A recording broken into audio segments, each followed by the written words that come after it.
What is up, everyone? Welcome to L2R2, a PlayStation podcast. My name is Fonzie, joined by my co-host, indie game dev, and my UK bruv from another mum, Cal Monroe. Callum, how are you? Yeah, I'm Another very good, mun. thank you. Nice. You experiencing winter over there still? Is it still blistering cold? You guys getting any snow? Yeah, it's tipping it down at the moment of rain, so it's very loud around me. So hopefully that doesn't go into my microphone. But yeah, the sort of cabin I'm in might sort of start moving soon when it gets swept away by all this rain. But yeah, it's cold and dark and dreary, but nearly there. Yeah, same here in the States. Where all across the Yeah, country too. There's like been these crazy snowstorms and weather stuff going on. So it's no bueno, but it is what it is. yeah, Yeah, we just got like 6 inches of yeah. snow We'll here. we'll get through. Oh, good. Yeah, that's we've had it where it like attempted to snow, but it was just sort of pathetic little snowflakes for like that just disappeared in the air. So yeah, we haven't quite had any snow setting, but that normally around this area normally happens around March. Is normally where we get snow that sets. And then it just really like within a couple of weeks it's really hot and it's spring. It's really strange, but yeah. So I'm hoping that's what will happen this year because it's quite nice to go from snow to sun like a couple of weeks later. It's always good fun. Yeah, we had that here where it was almost like winter was going to pass us because it was just getting sunny and Mm, relatively warm, and then just got dumped with snow. And then we went on that trip yeah. I was telling you about and driving over this mountain pass, and it was like as we're driving, you're seeing other semis and other cars just like stuck in the snow and just like Mm, they drifted off. So we're kind of driving through like, yeah. should we be doing this? And just like looking at each other, but it worked out. Yeah, you made it, and it's a very badass story to relay to the younger generations. Yeah. There was one point, this was years ago, me and my wife went to this comedy show in Seattle, and it snowed again, but we had already bought tickets, and it's like, we don't want to miss out on this, so let's just go. And yeah, it was just like a bomb went off. It was just everything was covered in snow, and cars were just kind of, same situation. We're just like left by the wayside. And at one point, the tires didn't have the best traction, so I know we basically by luck skipped over this car that was in front of us because it had crashed in front of us, and we were trying to stop but we couldn't. So I just basically skidded around them and then skidded around another car and then kind of got back to normal, but I wasn't really in control. It just Nice. kind of like Yeah, happened that way. So it was just yeah. just by the seat of our pants we made it, but we Jesus probably took the shouldn't. wheel. Yeah, he did. He was like, you know what, I'm gonna help you out this time. You get one and this Yeah, is your one. yeah. But yeah, it was an adventure. But Callum, what you been playing? What you been up to? I know we got some Killzone, Shadowfall conversation to have, and I think we're ships passing in the night, having totally opposite opinions on Yeah, it. But other than that, yeah. did you get up to anything? Yeah, I've been playing so a few games, but they're all about the same thing. So the Romance of the Three Kingdoms sort of games. So you've got like Dynasty Warriors and that I think it started because I downloaded the PS2 emulator and got all the Dynasty Warriors games. I was playing through them, and that sort of I realized how amazing they still are, and it just made me want to play Total War Three Kingdoms because it's the same sort of characters. And then started playing the Dynasty Warriors 9 on my PS5 to see how that ran. And I was Hmm. also playing a game called Romance of the Three Kingdoms 14, which just coincidentally I was asked to review for Tech Stomper. So it's just all been Chinese, second century history, aside from Killzone Shadowfall. That Romance of Three Kings 14. That's a name that doesn't really like fly off the tongue very well. Yeah. But No, what are you thinking of no. that? You're did you finish that, or you're just right now playing it? Yeah, so I played probably about 10, 15 hours or so and finished it. And I finished one of the sort of scenarios 'cause it's like a big strategy game. And yeah, I mean, it's been going on for like 20 years, this game series. So it's made by Koei, who make the Dynasty Warriors games as well. Um, but yeah, it's just a strange tactical game, and it's a bit confusing and a bit awkward at times. But it has some like cool stuff to it. But um, yeah, it's okay. It's not a game I'd want to spend too much time on, but it was easier to play because I had already been playing lots of Three Kingdoms stuff that week, and it was just sort of good timing. Um, so yeah, that was all right. It's an okay game, I suppose. Yeah. Although Yeah, you're a pretty big nerd for this style of gameplay, right?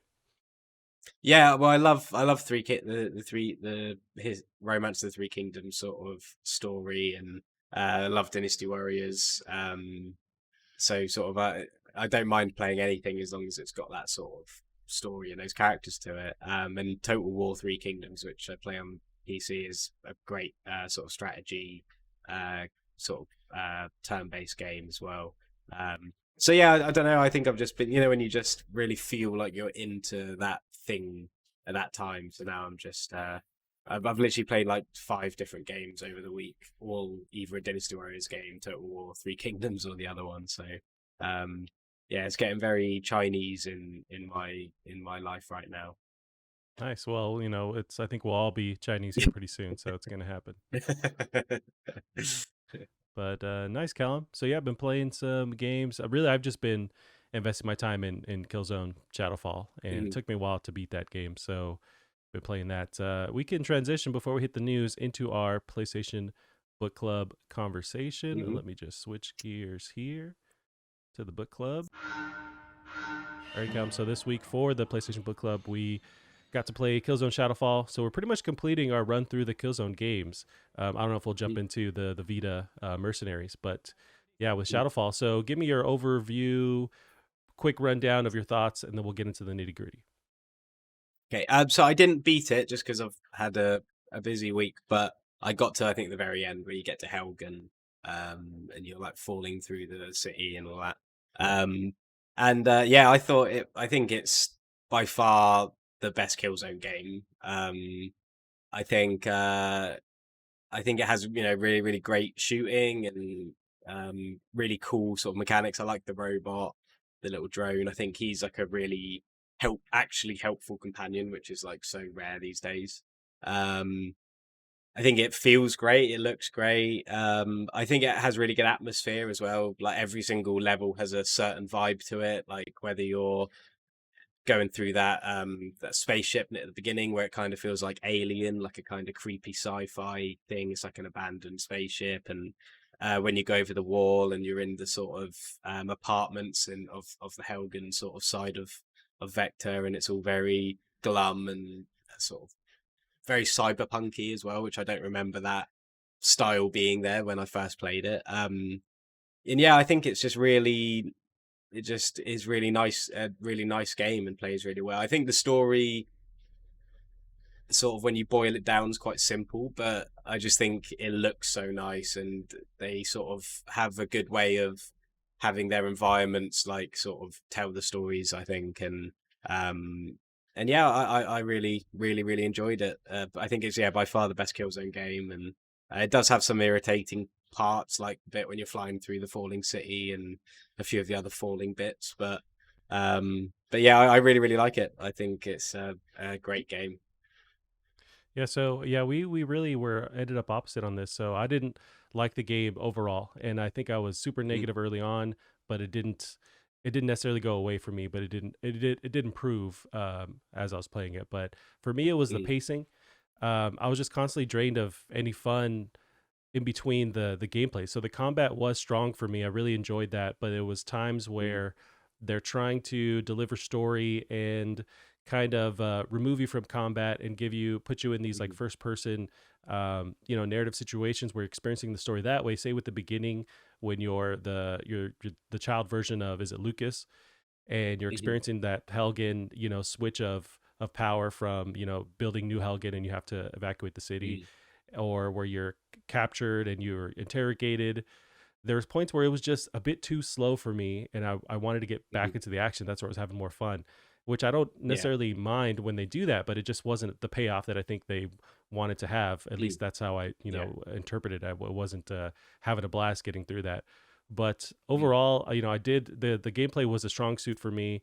I did really welcome that, although it took a little while for me to like get used to using it. That the little drone that you have, that was really cool, yeah. having that ability to shock enemies and create that barrier or zip line. That was really dope. Mm, The set pieces are fantastic. I loved although I died over and over again, I loved the having you fly into Helgen as it's all mm, destroyed and stuff's falling around you, yeah. or when that bomb goes off when you're on Vecta. That was really dope. There's a lot of Mm, these really cool set pieces. There's also I thought the gunplay was just super tight. I think it's never felt better in this entire Yeah, series. Like yeah. this is where it feels the Mm, strongest. Um, mm, but it was just narrative stuff that also bothered me. The story I thought was pretty bad. I did not like the story. I mm, thought the way it was delivered was wonky. But mm, we'll get into the details. But I just didn't understand how they handled the transition of like bringing Helgens to Vecta and creating new Helgen, and how they just kind mm. of let Yeah. Helgens murder people in the streets. Like there was no like transition to let people out. It was very strange to me. Mm, Why did they plant them right next to the city too? Is there no other place on this planet where they mm, can go? That was strange to me. And then the eventual like you losing that connection with that father figure you have. I felt like that was kind of telegraphed a mile away. mm, So I just had issues with how they delivered the story. We'll get into the ending. I think they pulled the plug again on how they just end the game. But let's mm, get into some of the details here with at least we'll start with the visual. So I think this game is still has super long legs. It is mm. gorgeous on PS4, and I think it's a very strong launch game. But how did you feel about the visuals? Yeah, I think it looked amazing. I think it was so smooth. I mean, I played it on PS5, so I don't know whether that helps in any way, but it was, solid, smooth, buttery experience, and the guns feel amazing. I think it has some of the best gunplay, I think, of the entire last generation. I mean, the way the guns feel and they sort of act, and it's very fair as well. Sort of in how just the whole game plays out, I found. But yeah, I think it looks largely again the big thing for me was the environments and the atmosphere that they gave off. Like again, like when you're entering that ship that's sort of been abandoned and it's all very dark, and it reminds me of like The Expanse or like these dark sci-fi kind of movies. And then you've got the more bright sort of like the train sequence where it's a bit more fast paced. And I think I know what you mean with the slow pace, but I think the variety of the fast pace and the slow pace sort of throughout it helps sort of visually as well, because you have all these different like vibes and atmospheres sort of going on all the time. And yeah, I think that's testament to how they nailed the sort of style and the sort of graphics as well in the game. Yeah, the style is incredibly strong. Like with your main go-to gun, it's just super interesting to Mm, look at, and it looks like this weird rail gun. Then it has that rail gun ability where you yeah. charge it up. Just the unique weapons are super interesting. The environments are super interesting. I really dug with the use of color. So with Killzone 3, it was more of a response to Mm, not using color. So there's just color mhm, everywhere, and it's almost like yeah. washed out. And while I did like it because it was a change, it was almost too much. And with Yeah. Killzone Shadowfall, they've really focused the color and only used it when it's needed. But it's everywhere, but it's more subtle, and it just makes more sense. And I really loved how they balanced that, that the visual ability that they can handle now with this new Desma engine. And I Mm, loved how they just created all these environments. They all separate from each other. There's a good mix of them as well. It's not like you're stuck to one area, which has happened in previous Killzone mm, games. They really switch it up yeah. with, you mentioned that space station that's basically falling into that star. You make it fall into that Mhm, star. You go back to actual Helgen. You get captured in that weird area on the Helgen mm, side or New Helgen where you're behind enemy lines. Yeah, all the environments are really dope and just visually interesting. So mm, I'm going through some of the bullet points here. Gunplay or gameplay rather. mm. How'd you feel breaking down that them adding this addition to this little drone that you're using? Was it cumbersome? Do you think it was intuitive? How'd you feel about that? Yeah, I loved it. I think, especially considering this is again goes into how I think it's very varied and why I found it so fun, because you always feel like you're doing something different. And that's, the first sort of one of the first missions when you have to go to that is the big bridge, and it's all outside and really colorful. And there's sort of like a whole Helgen sort of setup there. And it's quite an open sort of level, and you just get given this drone who can hack into things. He can sort of do these different things, and he can distract enemies. And then you're just there, and you have to try and do all these objectives in this one space whilst these enemies are trying to find you. And I think that then you also have the more linear parts later on, and you have the parts where you're trying to sneak past, and you have your friend who's sniping for you. And so I think the moment to moment gameplay is very varied, and I think the drone, or in some cases the other things that take over the drone when you don't have him, are really well thought out sort of features that really help in the combat. And obviously it helps even more so when you get further through the game and you start fighting the shielded enemies and everything like that. But yeah, I mean, I think we've talked before about games that put something into the game, and then you just don't even bother using it. And I didn't find that in Shadowfall. I found the drone was vital. I mean, whether he's stopping an alarm or if I'm pinned down, so I need him just to go off and draw someone's attention, or all these different things. It just seemed very well thought out, and I think that's something that I agree that the story is not very good, and but I think you can tell that the game's at least well thought out and has some real good attention in some really good places. And I think for me that helped sort of elevate it, to make it a great game.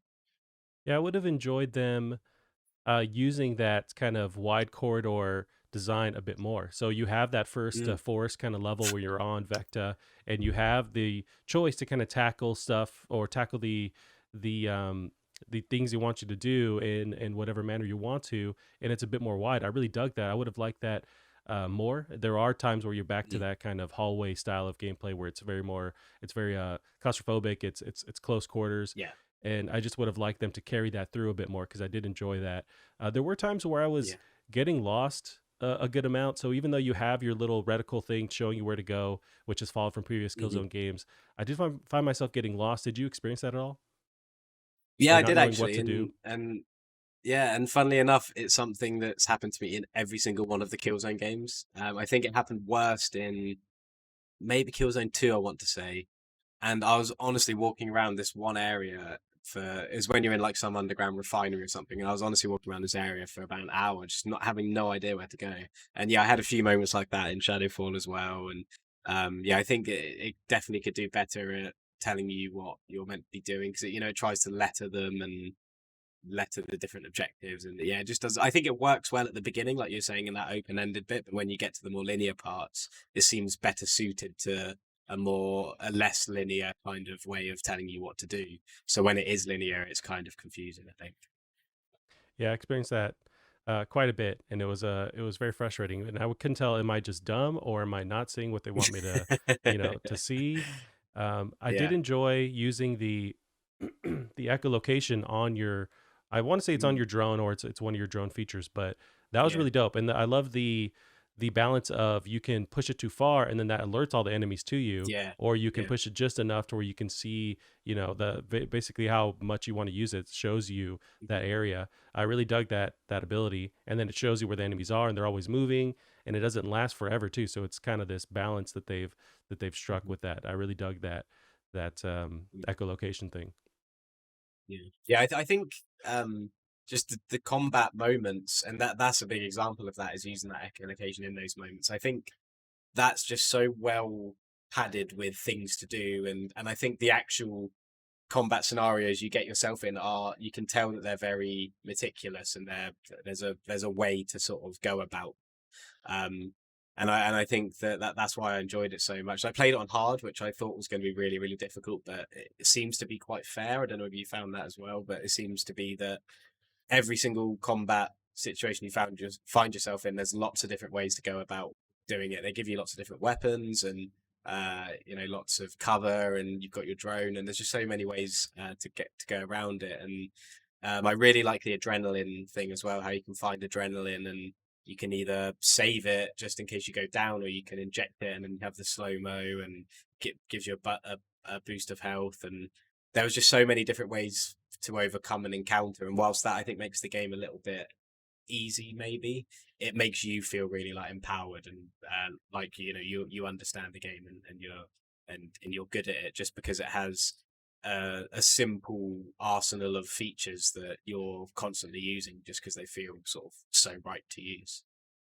I did also enjoy the adrenaline abilities where you can slow down Mm, time and really take a second and pinpoint enemies and kind of take a breather almost. And it's very, action heavy where you slow down everything and mm, you just feel like a badass. But I really did yeah. not like, and I think games need to just stop doing this from now on. I didn't like having to stop to pick up health or pick up adrenaline. It was Mm, just very yeah. annoying, especially since circle is Yeah. also kneel or crouch. it was just super Yeah. annoying. And if the health is littered around where there's enemies, it's like it's just it really throws a wrench into everything, and it was a struggle. But from now on, Yeah. just let me automatically pick up health as I run over it. I Yeah. don't know understand what the issue Yeah. is there. There's I think Wolfenstein, the New Order, which obviously I think is undoubtedly the best shooter of last gen. That was one of that massive, downfalls was, well, not downfall, but big negative was how even ammo, like you had to pick it up manually, so you're always running around Yep. tapping a button to pick things up. And yeah, it's strange. It is annoying, and yeah, the fact that it's circle as well, like the same button as crouch. You'd be just crouching like over these items instead of picking them up. It's a bit of an odd choice, but yeah, no, I do agree with that. Now, I noticed, I don't know if you experienced this as well or felt the same way, but with the Helgans, I felt like their AI was a bit off compared to previous games where they didn't sprawl and kind of run away or ambush you the same way they've done in the previous Mm, games. I was a bit let down with yeah. their AI in general. The Mm, sound across the board is really dope, but I didn't get those same, just I didn't hear their voices the same way. They didn't sound mm, as interesting to me. But how did you feel about the yeah. enemy AI overall? Yeah, I don't know. I mean, it's they're not very aggressive. They sort of don't really push you as much. I found, and there's definitely some hard parts, especially towards the end. But yeah, I don't think they were anything special, the AI, and like you said, the Hellguards definitely don't have the same kind of presence as they did in the other games. I think that's just because it just looks so much cleaner now, so it's just less gritty and like those PS3 games sort of famously were. So yeah, I think I agree. They definitely have less of a presence, um, but I think maybe that's what they were sort of going for, was to try and humanize them a bit more, um, and I think for me, the presence came from like the part when you're walking through the Helgen sort of apartments, and you got the guy who's about to kill himself, and you can sort of intervene with it. And I think Yeah, that I was screwed the that sort up. of, Were you able to help him? how Because did I you? tried to, I Yeah. tried to like nudge him to like get the gun out of Mm. his hand, and I just killed him. How did you stop him from killing himself? So if you go over, it will say like press circle to intervene. So if you press, and there's quite a few of Ah, those as you're going up those flats. There's lot if you just sort of hang around. There's lots of different situations where you can go over and help somebody. There's a guy you can give adrenaline to, um, yeah. So I don't think the Helghast as enemies had as much of a presence. They did feel just like enemies, like Nazis feel in Wolfenstein or whatever. Um, but I think that they managed to still express this kind of presence that they bring, but through other ways, and I think that there's, especially when you're on the Helgen side, I felt really stressed when I was on that side, especially when you've only got like a handgun, and the part at the end when you've got the spider mechs and you've got to try and get rid of them, and there's definitely a presence there, but I think it's more of like a cumulative feeling than one sort of voice acting, and like it was in the other games, I think. yeah, and I did. I really liked their new design. I thought it was pretty cool. They look a bit more robotic, but they just have advanced, Mm, technology. I guess this is what 30 years after the last games, so they look a bit different.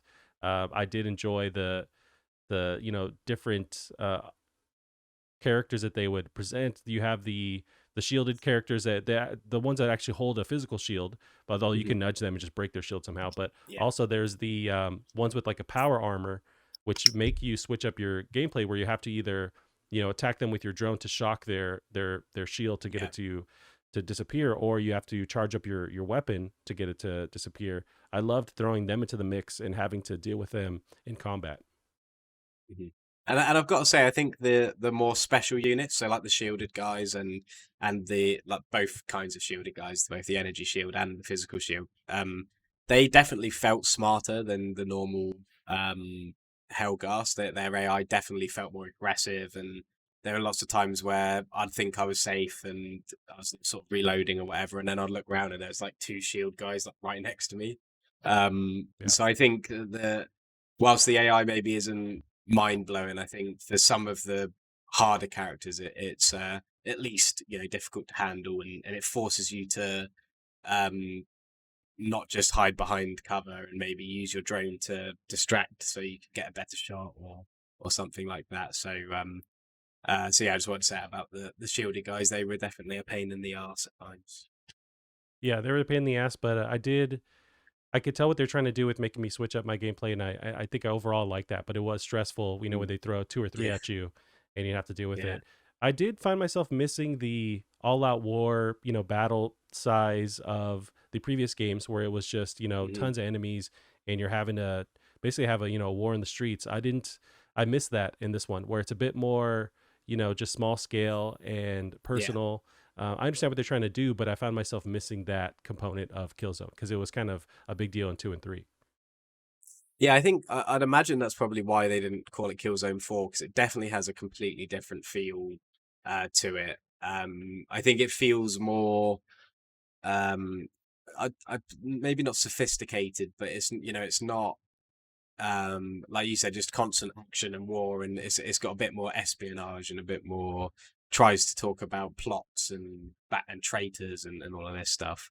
Um, so yeah, so I think it definitely does have a different feel, and you're playing as a Shadow Marshal, obviously, which is the same as Luger from the first Killzone, which comes with its own nuances and changes. Like you said, you're doing smaller, like special forces missions, so it is very different in that sense. But I think I think I prefer that kind of thing just because I prefer playing maybe some games that have moments of slow pace just so I can sort of take in what's going on. And I loved the audio files as well. I think that they were really good and they sounded really like realistic um and sort of I think told quite cool little stories as well, which I thought was I know it was just a way to show off the PS4 speaker at the time, but I think it's a really memorable audio log sort of kind of system in that game.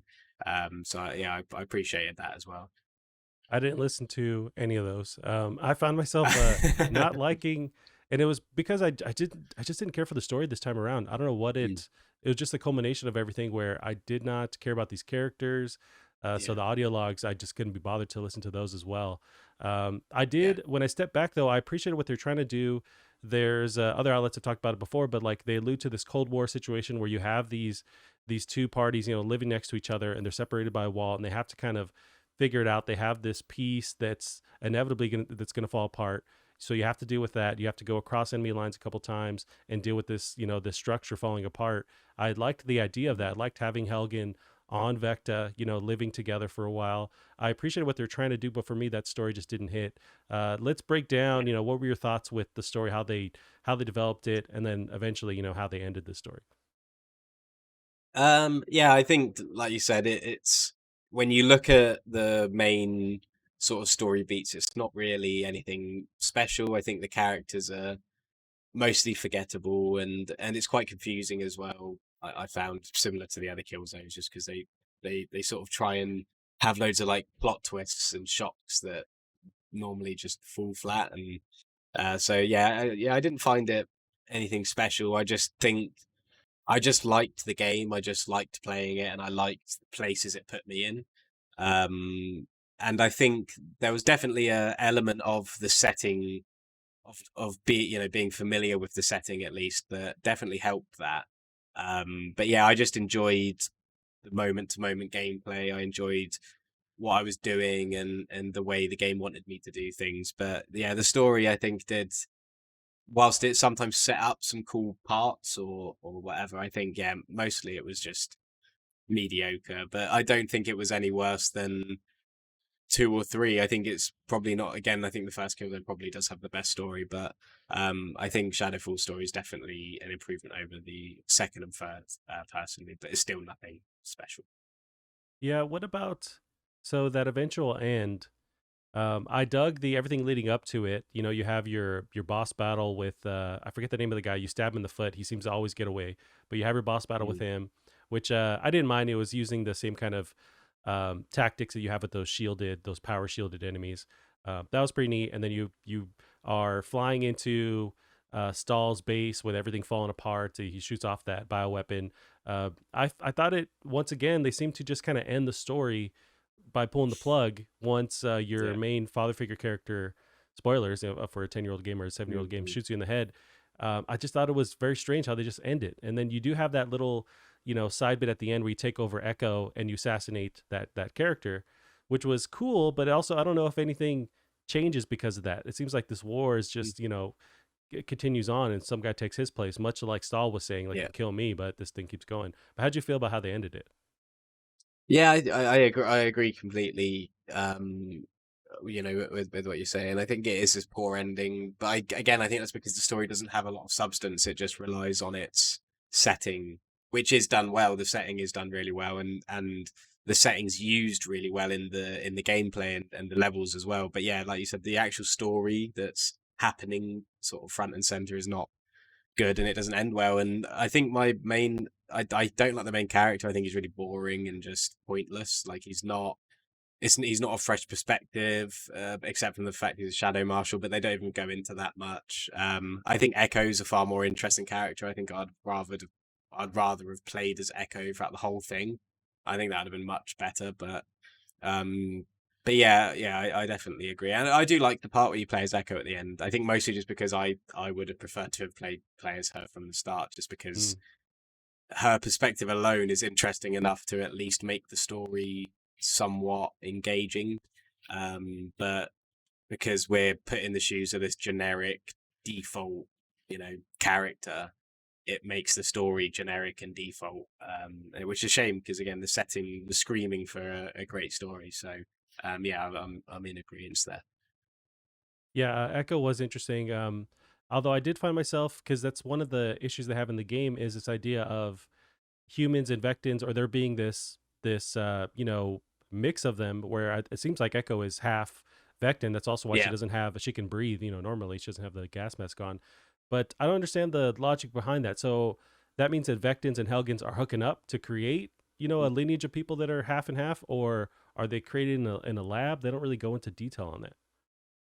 no, I think it's just a result of the Living two together. coexisting. So yeah, because you've got Vectans that live in New Helgen, like you saw when you're disguised as a refugee, and you see all the traitors that have to live in New Helgen and all of that. Because that's the thing that one thing I quite liked was they were showing that the ISA or the VSA, I think they are now, they're not the good guys. They would send people over to New Helgen. So even though they're against their brutality, they would still be sending their own people over, and you get to see that. And yeah, I think sort of the sort of mixed babies and people sort of coming from that, I think, is a result of that. And yeah, and I think Echo just being the daughter of the Vasari and also of a Vectin, I think would be a great uh character to play as, and it's an interesting perspective, and she's an interesting character, and she still is into espionage. She didn't have to change gameplay or anything. I just think we were subject to a very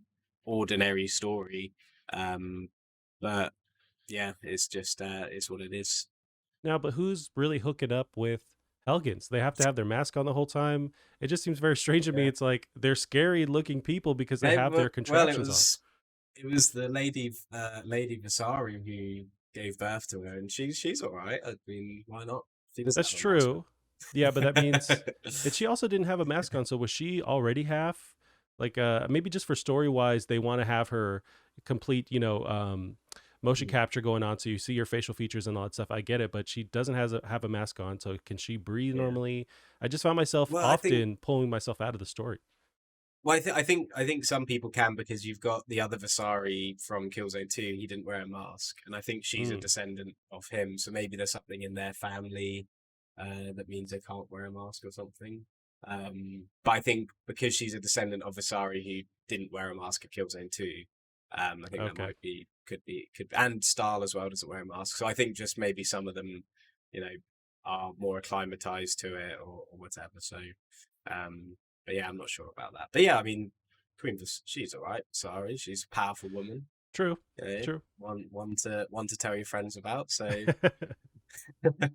Yeah, I just found myself like, wait, what is it? How's this working here yeah, and then not there? And why are the yeah, Helgens able to just basically kill people because they're on this side of the wall, but they just started this mm, resolution and they're able to just kind of kill innocent people and not let them just leave this area. I found that very strange. So I yeah, just kept, having myself pulled out of the story. But I yeah, do, overall, I appreciate what they're trying to do. That's the thing. It's like I dug getting this insight, and this new ripple to the story where you have them living together and having to deal with it. It just at the end of the day wasn't its strongest point for me. It was really just the combat and them switching up the combat with the ability to tackle areas in the way you want to somewhat, and the cool set pieces and the gunplay was so strong. I ended up not Mm. liking those stealth missions very much. And there is also a lot of trial and error with, say, when you're falling through Mm. new not New Helgen but Helgen, but also when you're falling through that mechanism later in the game Yeah, that's like these rings. I just died over and over again, so it was a I bit hated frustrating those there. bits. Yeah. Yeah. Also, those spiders that just spawn out of those boxes. It took me a while to figure out how to just eliminate them. Oh man, they're super Yeah. annoying. Yeah, I just sort of, yeah, I got really annoyed at those. So every time I'd see one, I'd just not go near it and just try and like be as far away as I could to let my robot hack it, so Yeah. they didn't see me.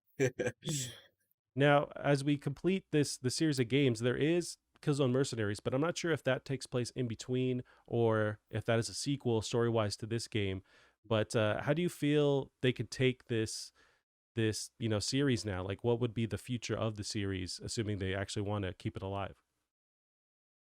Yeah, I really don't know. I think Killzone 1 is just dying for a reboot. I think the story there's so good, the characters are great, with a bit of fleshing out and everything. I mean, like a proper reboot as well.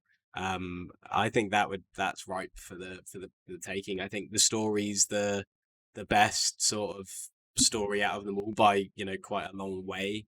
And I think that because it's an old game, a lot happens in the first Killzone. It's by far the longest of the four. Um, so I think you could have a really robust game from there, and yeah, I don't. I think they've kind of ran this story into the ground. I don't think they can really go anywhere else with it. So I think rebooting the first one and then just going from there, I think is the best way because having the Helgast invade Vector and everything, it's such a great starting point, and they could take it in a completely different direction if they wanted to.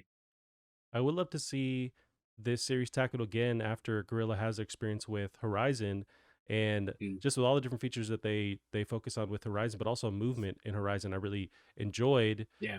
Platforming, was a bit weird and wonky, but it's improved over Killzone. You can Mm, see the little bit sparkles of that with you being able to vault and then your zip line. I would love to see them integrate that stuff with Killzone, really focus on movement, improve it there, add some of the crazy machinery going on with Horizon, and that I think that works well with the Helgen technology too. Like I'd love to see mm. them tackle this after their experience of Horizon and kind of merge some of those gameplay components together. Yeah. I mean, I'd love to see it come back, and I think they've learned a lot, especially in terms of story. I think the story of Horizon's really great, and um, I think that if they were to go back to Killzone, then that's somewhere that would probably be improved. Um, but yeah, hopefully we'll get to see something. But yeah, I don't think they can really do anything with this where they've taken the story to now. I just think it's just not been handled well enough. So I think going back to the beginning and starting again, but with the same um, you know things that we know, same characters like Templar and Rico and all that. But yeah, just do it again. Yeah, I agree. They've kind of tried everything with the story. You have the Vectins invading Helgen, and then the Helgens invading Vecta, and then them living together, Mm, and all these different like ways a story could go, which would switch it up in every game. They've really done it all. So yeah, I would agree with some kind of reboot and in mm, introducing some new story components and kind of just taking it a different way. But this series yeah. is should be kept alive. Like it's super strong. I've had Mm, issues with it for sure, but I think the overall like it's a strong shooter, and it's amazing to me that they've left it by the wayside for this long mm, because we talked about before, but PlayStation doesn't have really any exclusive shooters, and it's an area that they've just let go away and focus on yeah. this third person action genre. But I think this is just so strong to keep alive and has more of a chance of staying alive than Resistance, even though we talk about Resistance all the time. This one for sure would be the go-to to introduce for PS5. Yeah, I mean, it's I think as well when I say I think it should be rebooted, I think because I mean some people might say, well, they should make a fresh thing or something new, but I think the Helgen and the ISA sort of dynamic, and there's loads of lore to it as well. There's probably sort of books and things. But I think that's such a good setting that it deserves, better stories and better games that have better stories. So I think that we want more Killzone, but we maybe don't want the direction it's been going in for the past few years. Maybe just so maybe starting at the beginning and allowing people to sort of re-fall in love with that world and that setting could be the best way to do it. But yeah, I think you're right. I think we definitely need something, and I think using an established franchise like Killzone or Resistance to re-enter that space would be the best thing, because they don't need marketing, they don't need advertising, they Right. are in their own right, massive things. So I think it's a no-brainer to not just have one of them, but both of them. I think both of them should come back. Gotcha. Yeah, we'll end our Killzone talk for the week and put a button on the Killzone series for now. We'll see what happens in the future. But that is it for our PlayStation Book Club for the week. Now, Callum, we got some news that we can jump into. We got a good amount of stuff happening. So this first one here is Ratchet and Clank Rift Apart, release date set for June. This is very exciting to finally get some actual confirmation on this date, because I know we're highly anticipating this game. So we got the date here incoming. Austin Wood from Games Radar has the article. The Ratchet and Clank Rift Apart release date is set for June 11th, 2021. Creative director Marcus Smith wrote on the PlayStation blog, "If you've never played a Ratchet and Clank game before, this is an excellent one to start with, as the adventure is a standalone storyline, but longtime fans of the series will find deeper layers of connection to previous games." How are you feeling about this June 11th release date, Cal? Yeah, I'm so excited. I was very surprised to find out it's not a sequel to the reboot, Mm. but actually a sequel to the one, the latest one that came out before the reboot. So I might have to play some Ratchet and Clank, which are all on PlayStation now as well. I Ah, will add. So that's a good thing to remember. But yeah, really really excited. It looks just incredible, and it's a PS5 exclusive, so we know we're gonna get some extra juice from it. So yeah, can't wait for it. It's definitely one of my most anticipated games of the year. yeah, same here. I would have liked it closer to launch. I think that was the initial plan, but this is now, June, I think, is out of that launch window. I would say Mm, the first 2 yeah, months, is, and that's pushing it, yeah, is like launch window, maybe 3 months. But yeah. yeah, I'm excited that it's coming. June is not that far away. Um, do you think? Do you have any thoughts on where this puts the other exclusives that should be for 2021, say like Horizon or Gran Turismo, and then of course there's God of War, which we don't know what the hell's going on there. But where do you think they move around the other exclusives this year based on Ratchet? Well, I think we expected this one to be the closest, so I think past June now for all of those. I think Gran Turismo's normally a December release. I want to say that's normally Mm. when those games come out. But I mean, yeah, I mean, you could see Horizon being sort of July, September, maybe, hopefully. And they've still said God of War this year, so maybe in November or later in the year kind of thing. But because I mean, I know that none of us think it is coming this year, but we've still got to treat it like it is, because we don't. They said it is, so we just got that to go Do we? I don't know. by. Yeah, we'll see what happens with that. But I am, yeah, super Yeah, stoked for Ratchet. Can't get here fast enough. yeah, yeah. Now we got some news on another title that I guess was I had forgotten about, but it's coming back to life. This is controversially canceled shooter 6 Days in Fallujah returns this year. This is Liam Croft of PushSquare.com. 6 Days in Fallujah, the formerly canceled tactical shooter that was subject of controversy all the way back in 2009, has been resurrected by Highwire Games for release at the end of the year. Development is headed by the veteran industry members that include the lead designer of Destiny and Halo Combat Evolved, Jamie Grisomere, and as well as composer Marty O'Donnell, aiming to recreate the true stories of Marine soldiers and Iraqi civilians who fought Al Qaeda during the toughest urban battle since 1968. You will take control of a squad faced with real-life combat encounters, which have been put together following more than 100 interviews with those who were present during the second battle of Fallujah. Callum, are you familiar with this game, with the controversy? I was not, but apparently it's back to life, and maybe they've waited it long enough that it's not so close to that event that it's portraying. But how do you feel about this? Yeah, I hadn't heard of it at all. But I actually watched a trailer for it, and I think it looks really cool. I like the interviews and how they're.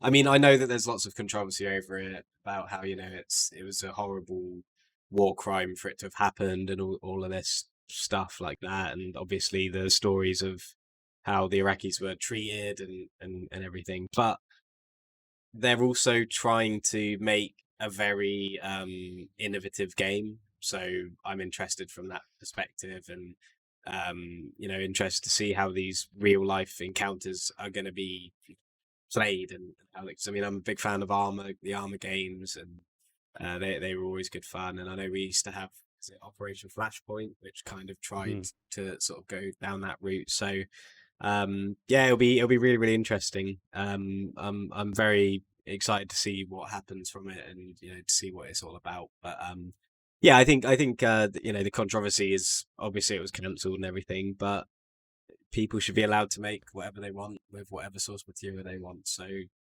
yeah, I'm all for it. Yeah, and I'm willing to hold, thoughts on it and to see what they actually produce. And maybe they drop the ball and don't, know how to handle such a sensitive event, real life event. But I'm willing to wait to see, what they actually produce to, to Yeah, judge them on it. And yeah, maybe it was a bit too weird to be that close to the event that they're portraying. But you have what, 10 years now after the fact, you can, at least from when the game was canceled. But yeah, no, I'm willing to see what they put out. yeah. I think I get that it is a very sensitive subject, but you got games like Call of Duty that let you blow apart loads of people in the airport. I know that's a fictional event and this is a real event, but um, it's just a way to. It's just as in a way, it's what inspired the game. That's the game's inspiration, and that they're trying to make a game that's doing something a game's never done before. The source material's there to lend and some sort of authenticity to it. So I don't think that they should be too scared to work with this subject material because it's out there. It's fairly common knowledge now, and we've got it's not history until we can sort of observe it and see all the different sides to it. So yeah, I'm excited to see what comes from it. Yeah, I am a little bit leery. Anytime they have such a close involvement with the military, it's usually very pro military. Mm, So I'm hoping that they are able to reach into some of the grayness and the the horrible yeah, situations on both sides that are going on. So I'm a little worried that maybe it's just going to be this pro American kind of thing. So as long as they yeah, balance that out well, then I think they can nail it. yeah. But yeah, we'll see what they actually produce. If it's a pro America thing, it would just be a Call of Duty game with some interesting shooting mechanics. Yeah, yeah, we've got loads of that. Alrighty, Callum. So let's reset this story here. So we got The Last of Us HBO series cast Pedro Pascal as Joel, Game of Thrones breakout Bella Ramsey as Ellie, and Joe Otterson from Variety.com has the article. The upcoming Last of Us series adaptation at HBO has cast Pedro Pascal as Joel and Bella Ramsey in the role of Ellie. Variety has confirmed. Pascal has seen great success as a star of Disney Plus The Mandalorian. Ramsey is best known for her role as Lyanna Mormont in fellow HBO series Game of Thrones. The Last of Us series was first announced as being in development at the premium cabler back in March, with the show landing a formal series order in November. How do you feel about the casting choices for Joel and Ellie? Yeah, I really like them. I don't know Bella Ramsey as much. Obviously, I've seen her in Game of Thrones, and she was a very feisty, young girl. So that's probably gonna work out well. Be interesting to see how she does with the accent and everything. But Pedro Pascal is, he's an amazing actor. He was great in Game of Thrones as well, and brilliant in Narcos too. And I mean, Mandalorian obviously is great in, but he has a mask on the whole time, so it's a little bit different. Yep.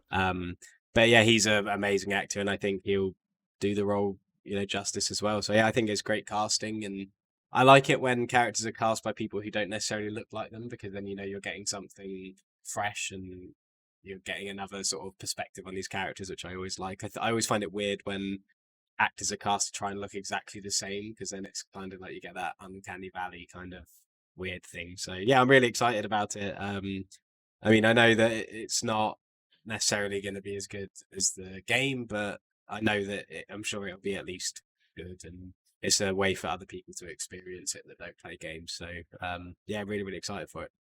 Yeah, I know Neil Druckmann is involved, so he has a Mm. really close relationship with developing the show. So I think that will give me hopes that they will, be at that same level of quality. So who knows if it will match the, tugging on your heartstrings like the first one did. But I'm a fan of this choice of casting. I think you're right, where they don't have to. It's weird for them to just cast based on who looks like the character. Like it's Yeah, acting, so they should go off who yeah, can give the best performance, and not if yeah, they look one for one like the character. It's so strange to me if that's the only requirement to portray these people. So yeah, I yeah. dug it, and they're not super far off from how they look anyways. But I'm more excited to see the acting chops, and to see these Mm. characters performed by other people. I think it's pretty wild, and with the series that everyone loves so much, I'm really excited to see what they do with it.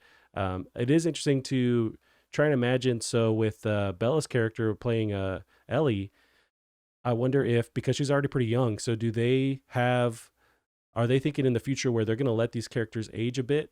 With Mm. her, eventually they're going to have to tackle Last of Us 2, right? So they're gonna have Yeah. at least another 10 years to wait for her to kind of get to that age of Ellie in the Last of Us Mhm. 2. So I wonder if they're really they're in for the long haul, waiting for this thing to grow and to tackle that storyline later on. Yeah, I mean, I think she's I think Bella Ramsey is older than maybe we think she is, just because when I think about her, she's in Game of Thrones really young, but I think she's like 17 or 18 Mm, now, so she's already sort of, well, an adult basically, but so I think it's more she'll need to try and play younger in the series than what she actually is. And then hopefully that will balance out for if they cover the second one, or maybe they'll fill in the gaps along the way to the second one, giving us more than 2 or 3 series to sort of space that out. Um but yeah, I think she is, because yeah, I was the same. I kept thinking of her as like this little 12-year-old girl, but I think she is like an adult now. right. Um, so hopefully that will sort of work out well.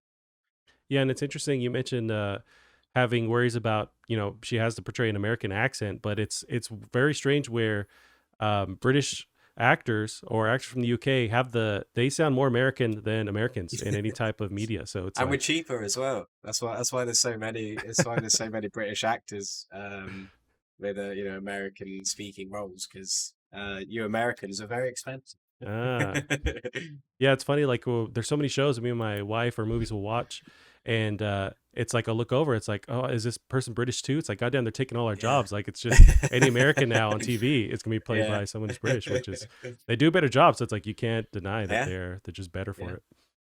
Yeah, but I don't know if you've seen Narcos with Pedro Pascal Yeah, in that as well, but he is. I think that's probably the best thing to watch, to sort of kind of maybe expect the kind of thing we're going to get, because he's a very troubled character in Narcos, and right. very morally grey in areas, and he's got more of an American even though he speaks sort of Spanish in it as well, but he's got a very American accent.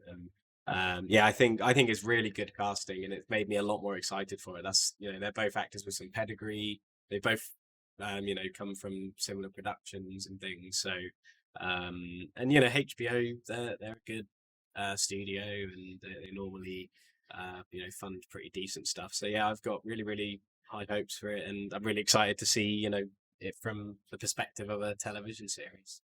Yeah, and really just going off the casting choices, HBO is throwing a ton of money at this. So the production Mm. level is going to be insane. So that also gets me, super excited for what they can portray with this world around them, with the destruction, with the clickers too. That's one thing we haven't even, I imagine Yeah. they're working on that behind the scenes, but like how detailed are these clickers going to be, and how detailed are they going to be able to create this world that has been destroyed? I mean, it's going to be Mm. insane. So I just cannot freaking wait for this. So that shows how good the story of The Last of Us is, because I hadn't even thought about the clickers yet. Right. I hadn't even considered them. I was just thinking about Joel and Ellie. Yeah. So I think that's testament to what people take out of those games. Yeah, I'm super stoked, and just a great casting choice. And yeah, I think we're Mm. still a long ways off if they're just barely kind of getting the cast together. I think we're good. We're going to wait another year and a half, 2 years. And then you throw Corona in the mix, where it's just going to extend the development of this further. So I think we're going to wait a while. So we'll see how it Yeah. unfolds. Alrighty, Callum. We got our next one here. Law firm files PS5 Dualsense Drift class action against Sony. This is Wesley in Poll of YourGamer.net. A U.S. law firm has filed a class action lawsuit against Sony over alleged PS5 DualSense Drift. The complaint filed on February 12th and seen by Eurogamer claims the DualSense is defective. Specifically, the DualSense controllers that are used to operate the PS5 contain a defect that results in characters or gameplay moving on the screen without user command or manual operation of the joystick. This defect significantly interferes with gameplay and thus compromises the DualSense's controller core functionality. The complaint cites multiple online reports of DualSense Drift on Reddit and social media. Callum, have you experienced Drift yet? I know these consoles are super new. These controllers are super new. Have you experienced any wonkiness yet? Not that I know of. No, I mean, there's some games I think that just have. I mean, I've been playing a lot of PlayStation now, which has a lot of drift on it, just because it's streaming. So, but when I'm playing local games on my PlayStation, I haven't had any problems at all. So hopefully, I don't encounter that. But I will say, I don't. The DualSense isn't my favorite controller. I much prefer the DualShock 4. I think it feels a lot sleeker and better in your hands. I mean, obviously, the haptic feedback is amazing, and the controller itself is a lot more of a technical achievement. But yeah, I've got to say the DualShock 4 still, because I still use that with my PC and everything, it still feels much better, I think. But yeah, hopefully this drift doesn't become a thing, because otherwise I'll definitely be going back to DualShock 4. Yeah. Yeah, it does have me worried. I think so. The biggest, drift stuff in the news has been with the Nintendo Switch, but I would argue it's a lot of kids handling it and throwing it in backpacks and stuff, and that could also cause the drift issue by just messing with those joysticks. It's portable, but with the DualSense, you're not really taking it anywhere. You're just leaving it on your coffee table on your counter. So I don't know if it's going to have that same amount of, just wear and tear, but it does have me worried that this thing will experience it on its own. I hope not, because these controllers are not cheap at all. Like, they've bumped up in price, so I'm hoping that it's just an isolated issue and not across the board. But it's also very early to tell, because I mean, we've had these things for 3 months now, so it's really tough to see the legs on this thing. I know there's some worries about, will the triggers wear out, those components be something that actually reduces the lifespan of this controller, but I'm not sure. But I'm worried, but I'm hoping that it's just isolated kind of thing. Yeah, I mean, I imagine the haptic stuff is all fine, because I mean, most things vibrate now, and that's all it is. It's just extra motors and things. So I doubt that there'll be any real issues there. The fact that the controllers can update is maybe a way to go around any sort of possible. Because I mean, again, if it's like a motor problem, I'm sure that can be updated with software and things like that. But yeah, I mean, it's strange that drift would be a thing. I mean, like you said, it's normally caused from an analog being like pushed down in a certain position. So Right. unless people are leaving them like upside down, because they're quite heavy, the controllers. So unless people are leaving them upside down or something, or I don't know. But yeah, hopefully I don't run into anything like that. Yeah, same here. We'll see how it goes. I definitely don't want to have to buy another controller Yeah. anytime soon. All right, Callum. I don't know if you caught this, but I do have the video link here. This new Unreal Engine tech is mind blowing. This is Sammy Barker of PushSquare.com. Epic Games has announced MetaHuman Creator, a new cloud-based extension of the Unreal Engine, which will allow developers to design high-fidelity models faster than ever before. The technology has been designed for both animated movies and video games, and you can get a little glimpse of the potential in the video below. So this came across my Twitter feed recently, and it's pretty insane. And apparently so it's working through Unreal Engine, and allows for just a very fast way of creating high-fidelity facial animations and capture, and it's pretty nuts. Yeah, I mean, I bet there's a lot of 3D artists very worried for their jobs now, because it's is very, very impressive. I definitely want to try it out. Being someone who can't draw or model to save my life. Yeah, it's one of those groundbreaking sort of things that that only come around once in a while in sort of the games industry. And I think it's just incredible, and it's definitely the future. And hopefully this will sort of become a outsourced thing like Unreal Engine is as well, and we'll just see the quality in game characters and production value like that skyrocket, because creating a character as a 3D artist is very difficult, involves lots of hours. So this could be huge, and yeah, really really exciting stuff. Yeah, it's nuts, and it's only a positive thing really for increasing the speed at which you can animate characters and the ease of it. So you can open this up to indie devs and not just have it be a AAA level Mm. of quality. And you've seen this stuff before with I know with terrain. There's another software bit out there that lets you really easily customize terrain and rocks and flip them around and mess with their geometry just super easy. So I feel like this is that Mhm. next level, but for human animation, which has been incredibly Mm. hard to do.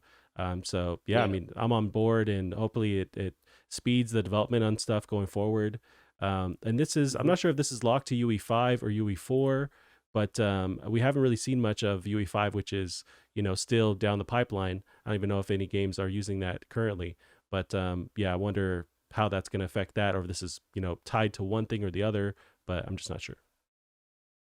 Yeah, it's really interesting as well, because I mean it looks like just a normal character creator from a game. Sure. But there's so much, like, even just from the different hairstyles, they add so much, like, to the character, and the sculpting looks really, in depth, and then when it's all rendered and they've got like the videos playing, it just looks completely real with the way the eyes move and everything. So yeah, it's really really exciting. Yeah, it's I hope we see this stuff come out soon, um, in the hands of devs. So it's pretty nuts. Yeah, Pretty nuts. Gone a long way from the PS1, polygon models of like Tomb Raider and yeah. stuff. It's just pretty insane. All right, account. We got some news on Crash Bandicoot 4 for PS5. Crash Bandicoot 4, It's About Time, coming to PS5 March 12th. This is from the PlayStation blog. Crash, Coco, and friends are back like never before with new powers, new worlds to explore, larger than life boss battles, and a whole whumping lot more.